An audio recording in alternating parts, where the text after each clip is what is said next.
Good afternoon, everyone. I wasn't meant to address you today, but I couldn't stay quiet after everything I saw today, so I hope you bear with me.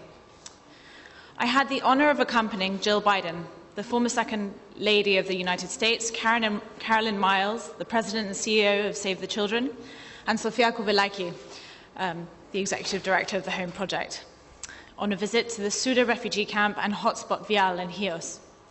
Just to give you a little context, there were over 100 unaccompanied minors on the island between the ages of 8 and 17, and there were over 1,300 refugees in total.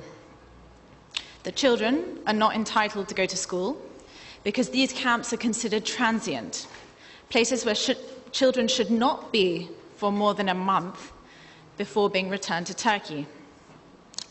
Priority for reasylum in Athens is given to boys under the age of 12 and girls under the age of 18. However, we also heard that many shelters in Athens are closing due to a lack of funding, and that those that are open do not have room. Ladies and gentlemen, I saw parents, children and people today who looked so hopeless. Some of the children are so stressed out that they have developed psychosis. They're psychotic. As a mental health professional, I can tell you that this is so rare and only occurs in 1/60% of the child population.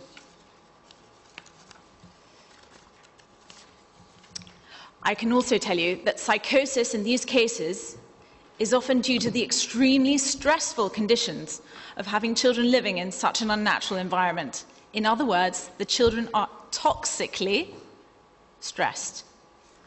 The longer they stay, the more severe their symptoms. Did you know that there's only one child psychiatrist in Chios today? And appointments are very hard to come by. One mother admitted to me today that the earliest appointment she could get was October for her child, who is psychotic and uncontrollable. She doesn't know if one day she'll wake up in the middle of the night and not find her, so she sleeps with one eye open. And for those of you who do not know what psychosis in a child of 4 looks like, let me paint a picture for you. Imagine a child rocking, arms flapping, seeing things and hearing things that are not real. How frightened would you be to see your child in that condition? And for those children who are not psychotic, a single mum told me that her daughter does not sleep. She cries all night long. She is so traumatized she cannot close her eyes. She's my daughter's age, 2.5 years old. Can you imagine? Can you imagine having to give your 2.5-year-old a sedative to go to sleep every night? And can you imagine having to face your angry tent mates who just want to sleep and forget their misery?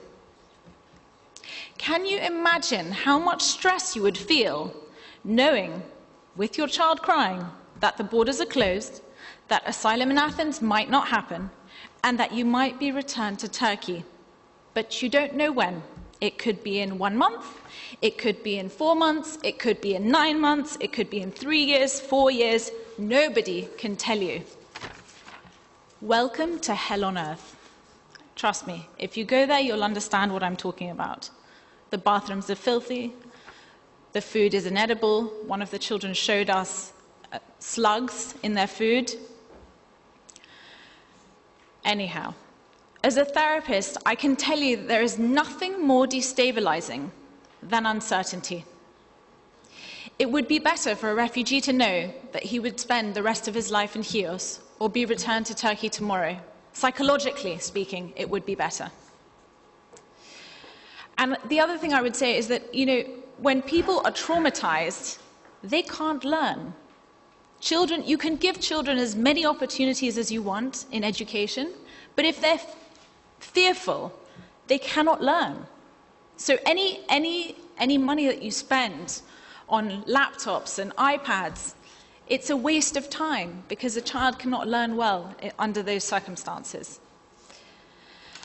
I know I've painted a very, very bleak picture, but I must tell you that every single volunteer, every single hotspot staffer and supporting NGO staff, as well as the police, were working tirelessly to help these people in any way they can, to keep the peace, to try to give them as good a life as they humanly can.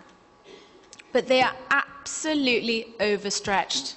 And when we asked about the mental health services, there really weren't any, I have to be frank. And there's nothing more they can do. They just do what they can, and they continue to work heroically. And I want to give you an example of the extent to which the staffers go to help some of these children. One of the staffers, it was a long weekend here in Greece, and Monday, most people were off work. And some of the NGO staff were also off work, and therefore, some of the children could not get their medication because there was no one to administer it. And there was an NGO staffer who actually came in on Sunday because she knew that the child would not have slept the night before. And she knew that if she waited until Tuesday, that would mean 3 nights of a child crying all night long. So she came on Sunday and she gave the child the sedative, and at least that child had 1 good night's sleep. But the NGO staffer could get into a lot of trouble for doing that. So I just wanted to share that with you because there are some really incredible people working there. And the saddest part of today is that many of the NGOs are only funded through the end of June, and they have no idea what's going to happen to them. They have no idea what's going to happen to the services that they've been providing. They have no idea who's going to take over those positions. And the conditions are so terrible right now, I can't imagine how they're going to deteriorate when this happens, when all the Save the Children people go, when praxis leave. I just have no idea.